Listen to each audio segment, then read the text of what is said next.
Hey guys, welcome back to the Becoming Anchored podcast. My name is Laura Deneen. I'm one of your hosts for today.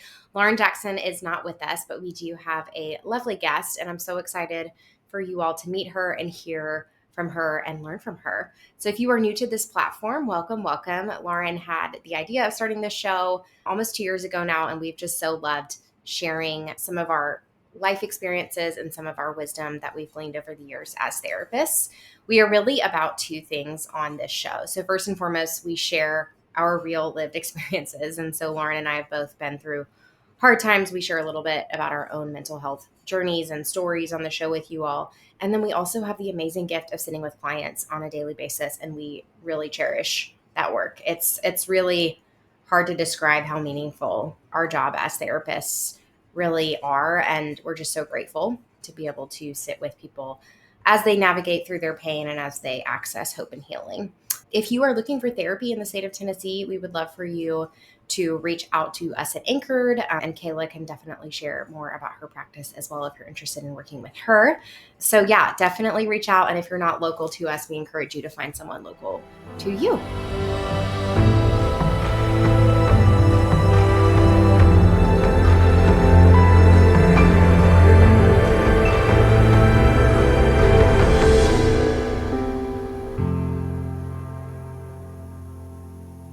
So without further ado, welcome, Kayla.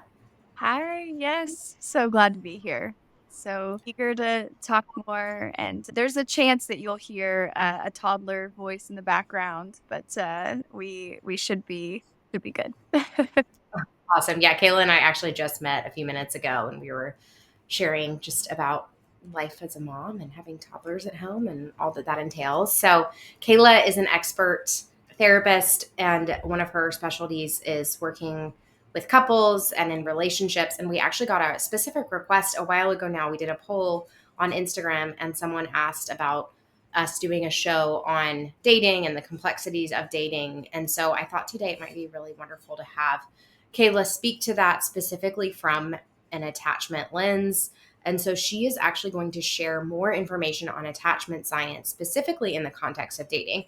And now, if you are married or single, I still think this information will be valuable to you, and you'll learn why once Kayla starts sharing. But Kayla, take it away.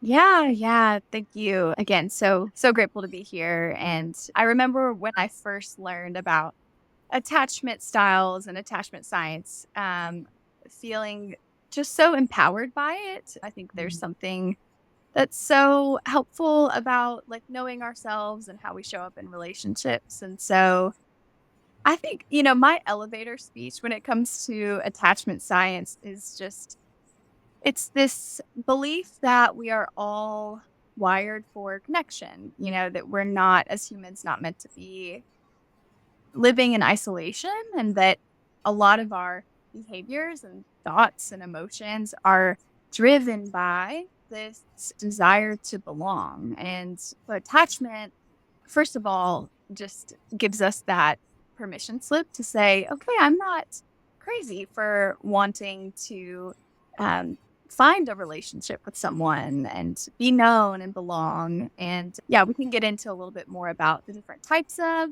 attachment styles and that as well. But that's sort of my general overview is that, yeah, attachment tells us that we are from the cradle to the grave. Right? We never outgrow needing to have this steady flow of reassurance that we are important, that we are enough, that we belong in our closest relationships. And so, yeah, that's a little bit of how I see it and how I see all of the clients that I work with as well, always like looking through these glasses of attachment.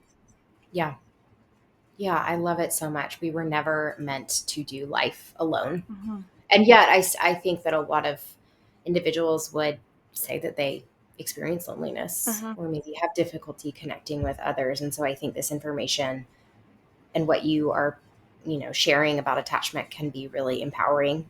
I can't remember if you said that just now on the show or right before we started recording, but yeah, it's empowering to have this information around like, oh wow, like I am unique as a human being, but I'm not unique in my need for connection and belonging. That's a shared experience, and there's something so beautiful about that experience. And just a quick little sidebar, I share with my clients, like, hey, this is why therapy works, right? Like, we can do all of the amazing, cool, fancy interventions in the world, but it's really about healing in the context of a safe relationship. Mhm.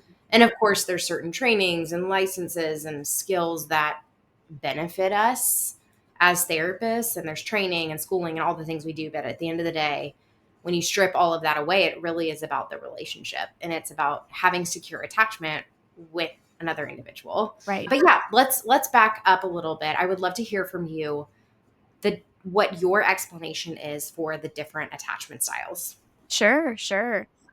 Yeah. Well, one thing that I think might be a misconception, or maybe there's differing opinions on this, but that attachment styles are set in stone, that we sort of take a test and it turns out we're avoidant and that's what we are forever. And that can feel a little daunting if someone hears like what they're supposed to be, right? I want to be secure, Sure. attached. And so yeah, typically there's in the literature, you'll read about 3 different main types of attachment styles. Mm, So, avoidant attachment, anxious attachment, and some refer to it as ambivalent or sort of anxious avoidance, sort of a blend of the two, come close but get away, and that can be described in different ways. But yeah, I think when it comes to understanding the way that these show up in relationships, someone who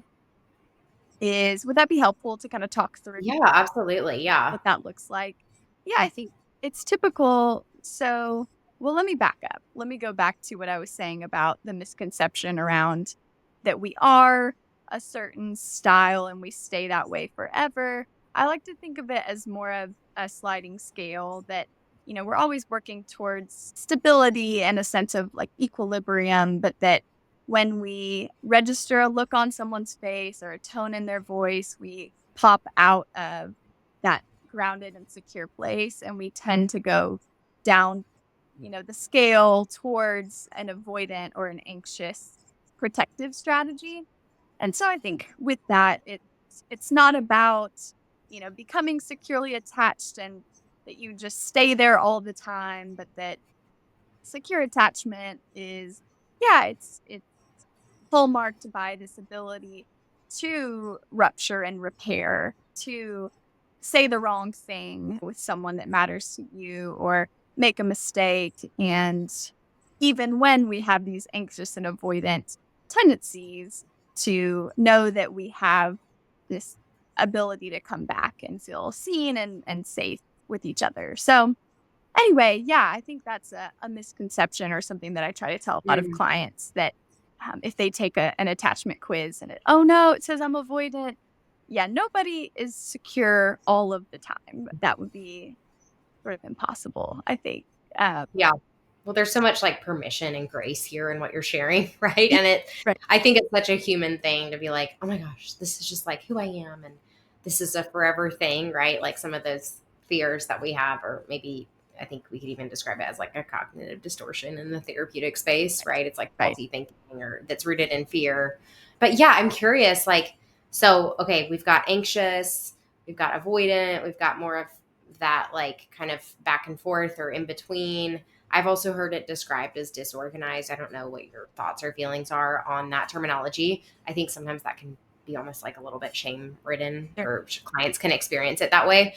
But in the context of relationships or dating relationships specifically, and again, even if you're not dating, I think this could be applicable to your relationships as a whole, whether that means like a friendship or a romantic relationship or a professional relationship. So, how does, let's say, someone with anxious attachment, what does that like practically look like for them? Right, right. Yeah, I think someone with anxious attachment or anxious protective strategies may have more of a sensitivity towards abandonment or, being left. And so, they might really find comfort in proximity seeking and closeness. It's rare that they would feel like we're spending too much time together. There's more often, yeah, they're going to be sort of the ones that propel the relationship forward. So Mm. that is really valuable. They might be the ones when a conflict shows up to kind of step on the gas, so to speak. They might Yeah. turn the volume or the heat up in an effort to maintain connection. In a dating relationship, that could look like stepping on the gas, speeding the car up a little bit faster than another partner. They might be ready to, yeah, to kind of commit maybe a little bit more quickly. And I think there also can be, not always, I want to preface everything with sometimes, not all the time, but there can be a belief that, their worthiness comes from what they offer and what they can do. And so sometimes it can look very service oriented as far as how can I, you know, really belong here? Well, look at all the things that I offer for this relationship. Look at all the things I do. And that can feel connected to their value in the relationship. Yeah. Yeah. Yeah. So I have shared quite a bit, quite a few, personal examples, and I'm happy to jump in on this one. But in my dating history, right? So Sean and I have been married for almost 8 years now. We've been together for 9 or 10, which is wild. Time goes by so quickly. I would say that over the years, I think I've kind of teeter tottered between secure attachment or an anxious attachment. And I think in my dating relationships specifically, I showed up more so with an anxious attachment style. And so I have a funny memory that actually just came to mind as you were talking. Like the way I think about anxious attachment, yeah, it's like that fear of abandonment. It's that performative kind of nature, if you will, like let me perform and show you what I can give to this relationship. So I remember in one of the first few like months that I met Sean, I saw this cute little like shadow box, maybe at like TJ Maxx, and I bought it, and it was like 4 pictures of us together. Yeah. And I remember I had a roommate that was like, Laura, this is a little too much. Uh, And we hadn't been together for like 8 weeks. And I'm laughing about this now because that's just one example of many. And again, not to like shame my younger self. Sean and I have laughed about this since then. I did end up giving it to him later on, but I think it was indicative of some of that like anxious attachment showing up. I knew pretty quickly that or at least I hoped pretty quickly that we would be together in the long run. I had dated some people before him and, some unhealthy relationships before him. So anyway, long story long, it's just a funny example to me now of like, oh wow, that was probably some anxious attachment showing up. And I remember my sweet roommate at the time, like gently calling me out on it. And yeah.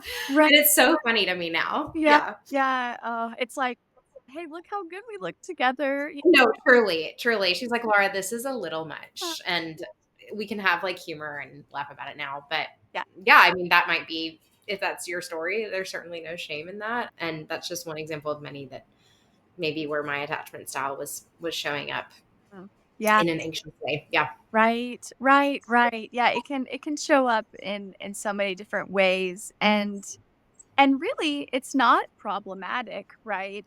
Sure. The fact that you bought that picture frame, it's like it only becomes an issue when two people's attachment styles kind of bump up against each other. I'm curious how Yeah. that ended for Sean when you gave it to him. Did it elicit sort of a backing away? Is he more avoidant, or how was it received? Do you remember? Yes. Yeah. So Sean, I think really from the get go has had a secure attachment style. And a lot of that was very healing for me because I had dated people in the past that had more of that avoidant attachment style. And so he was really secure in that.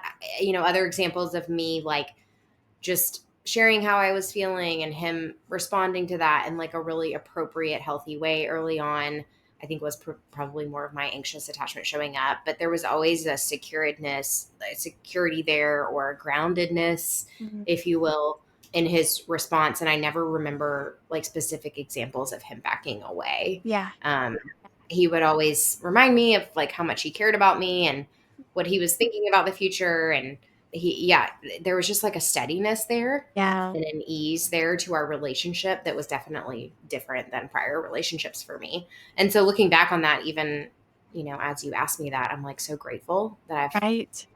had that experience with him and now in this marriage with him and that we have a daughter. And so yeah, it's a really sweet thing for me to reflect on that. And I think that was healing for me to like move more towards secure attachment. Right. Right. Which can be orienting when the familiar path is more that connection to someone avoidant. We can all, Right. even though it's really wonderful and healthy, it can almost be like, I don't know, do I trust this? This feels different. Yep. Yep. Yeah. Or like surprising, Yes. or like, Right. why aren't you like, I don't know, running away or Yeah. doing what other men have done Right. in prior relationships? A little bit like confusing and surprising. Yeah, that's the word that comes to mind. But yeah, I'm curious, so I know we've talked about, avoidant attachment, but what does that actually look like in dating Mhm. relationships? Mhm.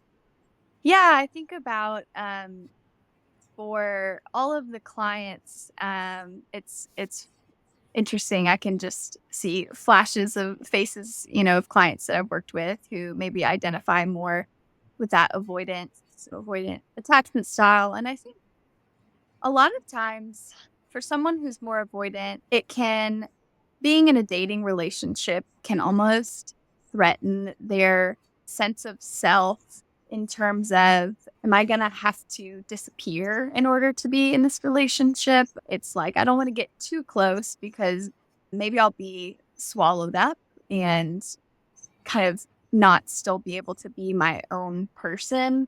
But it Mm, also can look like just a fear of intimacy, right? To be really known and to let yourself get emotionally close to someone. I think they might thrive on saying, I've always been independent, I'm very self sufficient.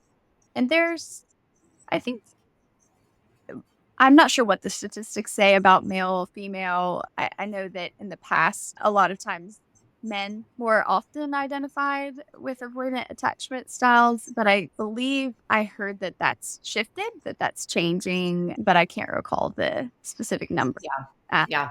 but yeah, I think for avoidant, like maybe one of the deeper core fears is, yeah, am I gonna have to disappear in order to be in this relationship? Or also inadequacy. Am I enough? Can I keep up with the expectations that might be put on me if I enter into this relationship? Am I setting myself up for this feeling of failure? And so that can be a Mhm. block towards getting close to someone. Yeah. Yeah. Yeah. I mean, I absolutely agree. I think you hit the nail on the head with like getting close to people feels vulnerable. And I think a lot of people historically, if they have not been in either emotionally or physically safe relationships, can start to develop those wounds and really the sense that other people are not safe or other people don't have my best interests at heart. And so I keep them at arm's length. Yeah, I think that's a beautiful way to describe that avoidant style. And then I'm curious about the blend of maybe someone that kind of ping pongs back and forth between anxious and avoidant. What does that look like? Mhm. Yeah, that one, it can often, not always, but often be connected to more complex trauma experiences, childhood emotional neglect. Again, it's this feeling of, um, I know I want closeness and I intuitively know that connection is something that matters to me, and yet when it comes, it can actually feel overbearing and intense, so it can, yeah, be this more reactive push-pull behavior that may feel disorienting. You use the word disorganized, and I think that's maybe how it feels for someone. It can feel a little bit more chaotic, and I hope I'm doing it justice, because I think often if we use the word disorganized, it's like people don't get disorganized for no good reason. Often there's Yeah. so Yeah. much Yeah. stored Yeah. there. So yeah, yeah, Yeah, I'm with you. It's complex, hence the what you shared about the complex trauma. And so oftentimes if we do look at our attachment figures growing up where attachment really originates, there is deep, deep wounding there, whether that's like from a parent or a caregiver or an abuser of like, you were supposed to take care of me and you didn't. That's how that can manifest. And yeah, it's mhm, complex. And I think that kind of push pull of having difficulty expressing needs in a healthy way kind of leads to that attachment style, right? Because we all have needs and there's nothing wrong with having needs. That's actually really beautiful to right, have needs as a human being. But I think it's also about how we go about getting those needs met that matters. And so I think that that's where that kind of disorienting or the anxious avoidant attachment style shows up. right. Right, right. Yeah, it's maybe another way to put it is that I think someone who it leans more anxious when they feel that closeness, they can sort of exhale and take a deep breath, or and someone who um, leans more avoidant when they know they have enough space can, yeah, relax a little bit, feel some relief, but someone who has experienced, yeah, chaos when it comes to close relationships, it's like there's no rest. There's just it's hard to find relief with closeness or, yeah, independence. Uh, Hmm. yeah. Yeah, so I think this is such rich information for all of our relationships. I'm curious what your thoughts are on how we well, I have two thoughts. Where first and foremost, where attachment like develops. I want to hear your take on that. And then how we heal. We talk a lot about hope on this podcast. So I definitely don't want to close and just be like, okay, good luck, right? So if we are anxious or we are kind of that blend of the anxious avoidant or avoidant, I want our listeners to have specific takeaways as far as like steps moving forward. So first and foremost though, where does our attachment style originate and where does it develop? Mm. Yeah. Oh, such a good question. I think often there's this tendency to look for big moments in our life, Mhm. which very much is where our attachment styles and coping strategies, are formed. But it's also this culmination of lots of really mundane, small, nuanced interactions that we had, in our earliest years. I think, especially with our caregivers, what were the unspoken rules around what it means to be in relationship with each other. And I think when we talk about attachment, it's important to also talk about our emotions and, yeah, what were we met with as kiddos, especially, those first few years as we're forming our understanding of ourselves. Was it normal to express not only joy, but especially the negative emotions, fear, sadness, pain? Did we get the sense that that was, too uncomfortable or just not tolerated? Was there a lot of, yeah, sort of avoidance of it, right? Everyone keeps the peace in the family. Push things under the rug. I think as kids, we learn, oh, my emotions and my efforts to express those to another person are not helpful. So I need to Mhm. kind of detach from those. And I think Yeah. that Yeah. sometimes can sort of lead to that more avoidant attachment at times. Yeah, yeah. But also, were you going to say something? I want to make sure I No, didn't I mean, cut you off. I'm just like nodding, in Mm, agreement with everything you're sharing. I love, love, love that you're talking about the nuance and the almost like the micro moments of where attachment mm, comes from. I know a lot of our clients here and a lot of my clients I've worked with over the years really value understanding themselves and mm, understanding where whatever thing we're talking about, whether it's a behavior or attachment or emotion, like why this is hard for them. And so I think this is actually a lot of permission here to just maybe even not know Yeah. and know at the same time, right? Of like, if you don't have memories of your 2-year-old self, but you notice maybe that your parents to this day are have more controlling styles of, relating to you or whatever. I think it does give us a window into those years in which we don't have memories for. So all Right. that to say, I do appreciate you really like pointing that out for our listeners today. Mhm. Yeah, definitely. Just one of my favorite phrases is somewhere along the way, because I see Mhm. clients get stuck in that. Like, I just wish I knew, like, why am I the way I am? Like, what happened or what was the memory? And yeah, that relief of maybe just somewhere along the way, we learned these things about ourselves. And, on the flip side, I'll speak to, I think, with anxious attachment. And it may not always look this way, but I think if we learn, oh, if I sort of upregulate and turn my volume up, turn the heat up, this is how I get heard, or this is what people do in my family. Like we get it out, we express, we emote, we get intense, and that can be modeled for us, and it's normal and not a big deal if we sort of raise our voices when we're upset. And that doesn't always correlate with anxious attachment. I'm not trying to say that those always go together. Sure, sure. Maybe more of a readiness to let's enter into the conflict. Let's talk about it. Let's move towards the pain, even if it gets uncomfortable. So, yeah, but I think it can be a lot of subtle nuance exchanges that we have with our caregivers and sometimes the unspoken family rules around Mhm. emotions. Yeah, like what was the felt sense? Mhm.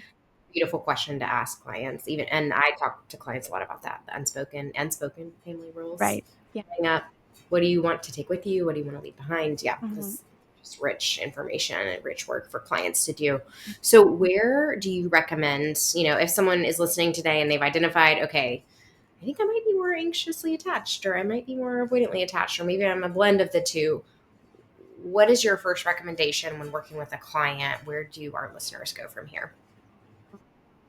Yes. So a couple different resources that I can think of. There is a book by Sue Johnson. I love all things EFT, but she talks about a lot of attachment and how that shows up in a book called Hold Me Tight.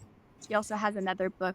Oh my goodness, and I can't think of the name of it, but it's if you look up books written by Sue Johnson, it's red. I know the cover is red. And I think there's another book with a magnet on it called Attached that gives some helpful history and just overview, understanding it more. There is an Instagram account called The Secure Relationship. If you love visuals, she does a great job of, yeah, sort of summarizing a lot of what we've talked about here. I'm trying to think. There are the Circle of Security, there's a YouTube channel, and they have a couple helpful videos that talk about this as well. And then, of course, therapy. Someone who, when you're looking up a therapist, if they talk about using an attachment lens, attachment frame, a therapist who kind of sees the world through this lens. Yeah, yeah.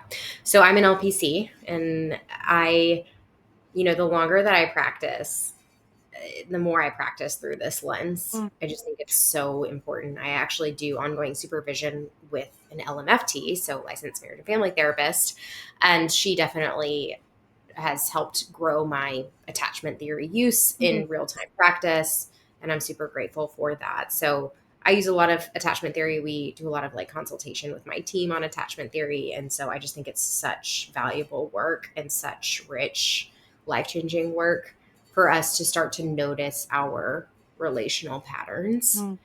And Lauren and I have talked a lot about that just on different topics we've approached on this podcast. But yeah, just like even if your one takeaway from today is like, can you start to notice what happens for you in your dating relationships? Mhm. Do you like press the gas pedal, or do you like pull away and getting curious about what that's about? And ideally, of course, like processing that with a therapist, I think would be really helpful.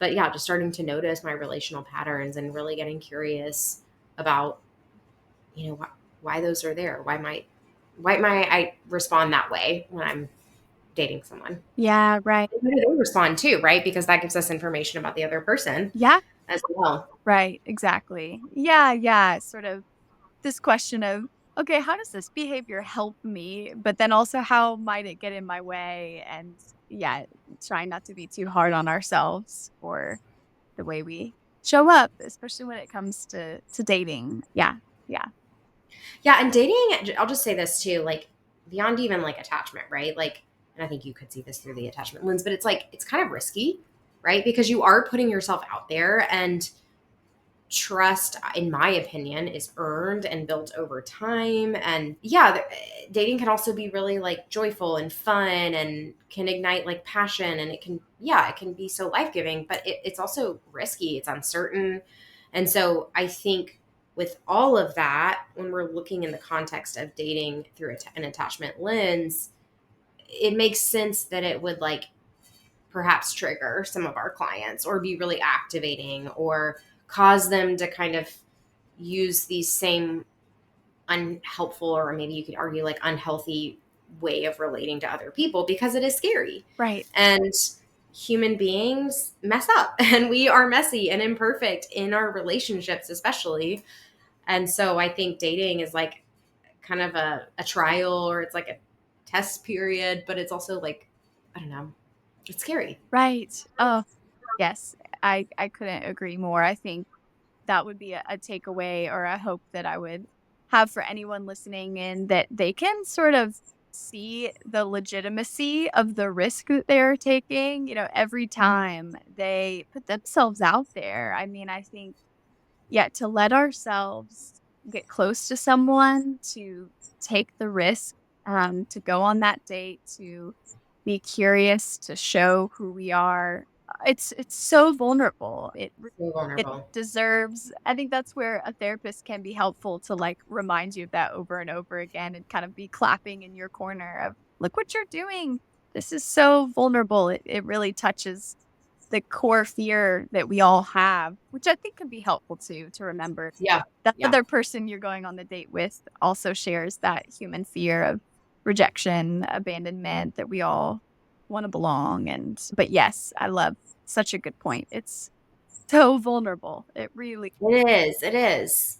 And I think the tricky part here, of course, like I think that a lot of people are doing their work in therapy. And that doesn't mean, like you shared earlier on the show, that doesn't mean that we're going to be perfect. Mhm, I think doing the work is more about our ability to repair, right? It's recognizing when we have messed up mhm, and making intentional efforts to repair that relationship. But yeah, I mean, speaking on the vulnerability, if maybe we're going on a few dates and it's maybe like our first few dates with someone, we don't, and we are vulnerable with them, we don't necessarily know how they're going to respond. Are they going to criticize us or minimize it or dismiss it? Or are they going to show up with tenderness and care for us? So, yeah, I think that's the risk there, is if you don't really know someone and don't have experiences relationally with that person, it is risky and it's scary. And I think it's so, so courageous to date. Yeah, I have certain people in my life that really want to be married and have courageously put themselves out there, and it's hard. It's also a season of waiting. I mean, we can talk more about that on another podcast at some point, but yeah, there's lots of pieces here I think that make dating pretty complex, and I recognize that more so now, being married for almost 10 years, I guess. right. But yeah, my heart goes out to people that are dating and just like trying and putting themselves out there, and Yeah. it takes a lot of courage to do that. It does. It does. And I think, you stop me if I'm going too long here, but I think that there can be this unspoken expectation, when people get married, a lot of people ask, "How did you meet?" And that Mm, it needs to be kind of romantic and light, and but at the end of the day, I think the more we can embrace and accept that relationships, secure, securely bonded people, it does require work. It does require rupture and repair, and that it's okay if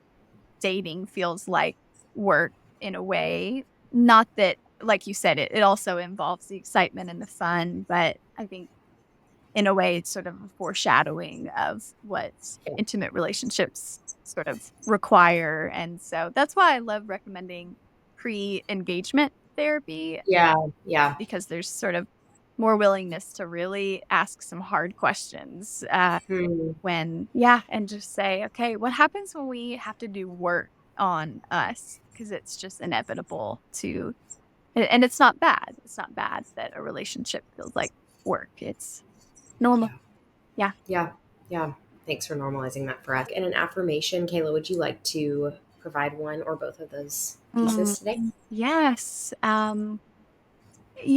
We touched on this a little bit already, but I think, yeah, maybe just for anyone who is out there, maybe feeling like they're swinging on a pendulum from I need to be okay by myself and independent and self-sufficient to gosh, I really want to be known and belong with someone. Just if they can remember the truth that it's so vulnerable. It's so vulnerable to put ourselves out there and um it's risky, and I think it's important to have our secure base, our people who encourage us and remind us who they see us to be, of our worthiness, and yeah, maybe my quote, if you don't mind me quoting Brene Brown, she talks Yes. about not puffing up and not shrinking, but just standing our sacred ground and sort of stepping into, a date from that place of I don't need to hustle and get big to sort of prove myself, but I also don't need to hide. I can just stand my sacred ground and see how this person receives it. And then also just remembering that secure base, those people that can catch you regardless of how the date goes to really remind you who you are, how they see you. Yeah, I think that's what comes to mind organically. Yeah, that's beautiful. Thank you so much just for your wisdom and your time. So Kayla is a mother to two toddlers, and I just really am grateful for everything that you've shared today. So how can our listeners find you? Yeah, so I am a licensed therapist with the Red Therapy Group. So if you go to redtherapygroup.com, you can find me on their team page. I also have an Instagram account that's sort of a fun way to try to creatively share some of this information. So it's Kayla Smith LM, and my email is also Kayla at redtherapygroup.com. Awesome. Well, thank you so much, Kayla, for everything that you shared today. And thank you to everyone listening for being here with us today on the Becoming Anchored podcast. See you next time, guys. Take care. Thanks.